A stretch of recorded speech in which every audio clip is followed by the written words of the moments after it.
சிவபக்தியில வர்றாங்க அப்படின்னா பொண்ணும் பொருளும் ஐயன் கொட்டி கொட்டி கொடுப்பார், அதுல வந்துட்டு திளைத்திருப்பேன் அப்படிங்கிறதுக்காக யாருமே சிவபக்திக்கு வருவதில்லை. உண்மையாலுமே சிவபக்திக்கு வருபவர்களோட எண்ணம் ஐயனோடு இரண்டரை கலந்து விட வேண்டும். இந்த பிறப்பு எனக்கு தேவையில்லை.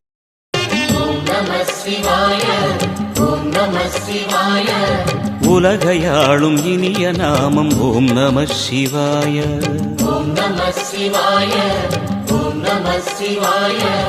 உணர்வையாளும் இதய கீதம் ஓம் நம சிவாய. அனல்முகநாதனே தினமுனை போற்றிடும் அருள் நிறை மந்திரம் ஓம் நம சிவாய. ஹரசிவயோகமாய் திருமுறை காட்டிடும் அன்பெனும் தந்திரம் ஓம் நம சிவாய.